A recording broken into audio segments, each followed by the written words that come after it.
Welcome, ladies and gents. Liam Neeson, happy with his Obi-Wan Kenobi cameo, but says what about Star Wars? Stay tuned. We're going to dive into it now. I mean, literally, we're going to dive into it right now. This is just kind of continuing a shorter form video that I'm bringing out every now and then, just because I can't really, I like making long form content, and I know you guys, generally speaking, love the longer form content, and I love making it for you. But there are some interesting topics to cover which are just probably about 5 minutes worth. And I will start covering them more and more. So, hit subscribe if you like that kind of stuff, as well as the longer form content. I'd love to have you here more often. And yes, I'm still under the weather. I do apologise for my immune system, I guess. Anyway, Liam Neeson has been saying some very interesting stuff recently. Did you know he came out and called Conor McGregor like an annoying little leprechaun? Yeah. I like Liam Neeson. Why? Because he doesn't give a shit. He's reached the age where he doesn't care. I mean, I don't think he ever cared, to be fair, but he just couldn't give a toss. And I love that about him. Unashamedly himself. So he's been saying some interesting stuff recently. And this was a piece, right? So he appeared on some show, Watch What Happens Live on Thursday. I've never even heard of that. I don't know what it is. But of course he famously played Qui-Gon Jinn. Loads of people wanted him to come back. And it would be cool to see him back. It would make sense in some regards that he'd be back, but also not in some others. He did his voice in the animated versions of the character.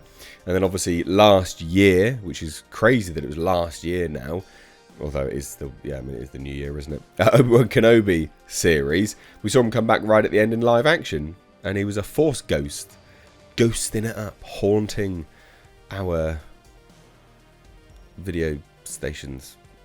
Ugh. Anyway, but a lot of people really liked it. And anyway, he appeared on this, and he basically said, he doesn't want to do his own spin-off. And this is, I like how he just doesn't give a shit. I mean, he's never going to get a spin-off anyway. And he goes, no, I'm not, he stated, when asked if he'd play Qui-Gon Jinn in that capacity as a spin-off character. He said, there's so many spin-offs of Star Wars, it's diluting it to me, and it's taken away the mystery and magic in a weird way. I love it. He's just like, no, I'm not interested in playing a spin-off. No. Why? You're just diluting it. There's so many Star Wars. And you know what? He is right.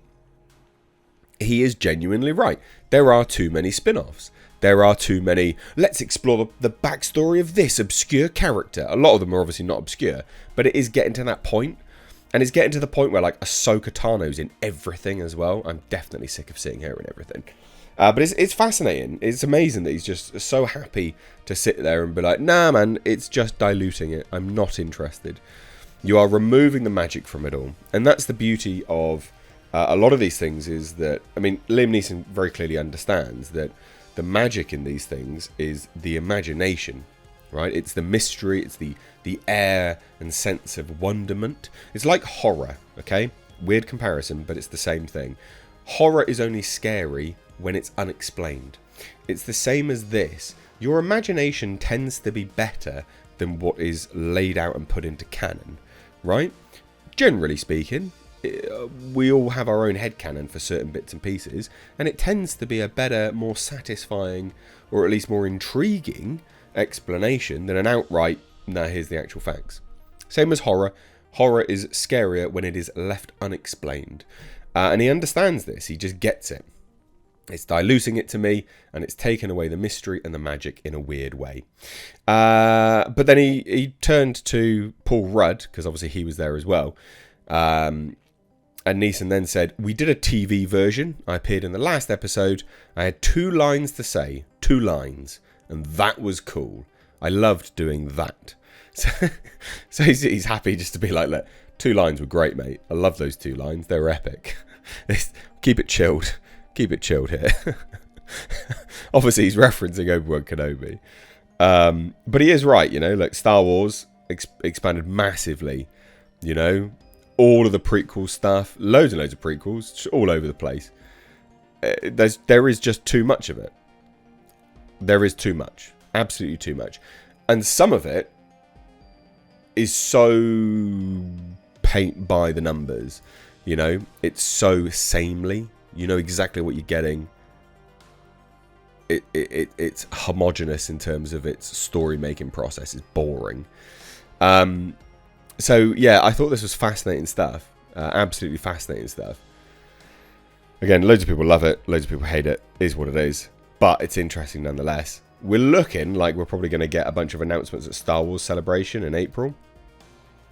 Being allegedly some kind of like theatre announcement as well. So that'll be interesting to see whether that's going to happen. But yeah, I don't know. This is interesting.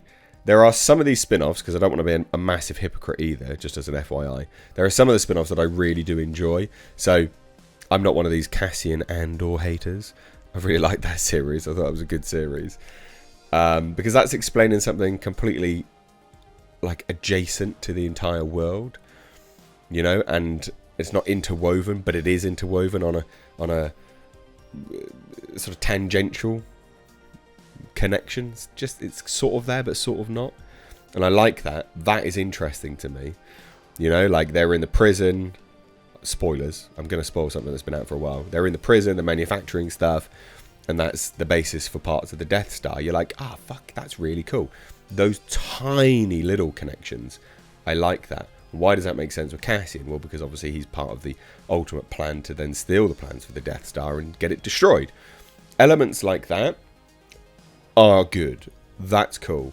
But, backstory of this character that we know, and backstory of this character that we know, and backstory of this character that we know, and then this one, and then this, there's too many.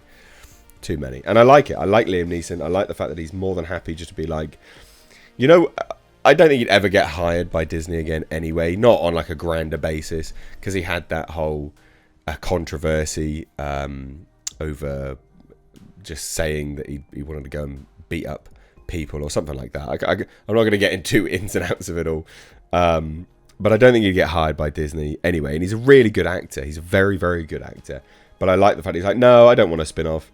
There's so many spin-offs at Star Wars.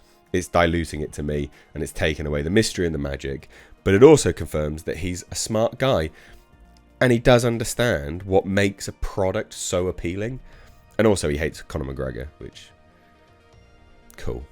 I can jump on board with that. Anyway, hit subscribe, turn the bell notifications on. It's a little bit longer than I thought it would be, actually. Take care.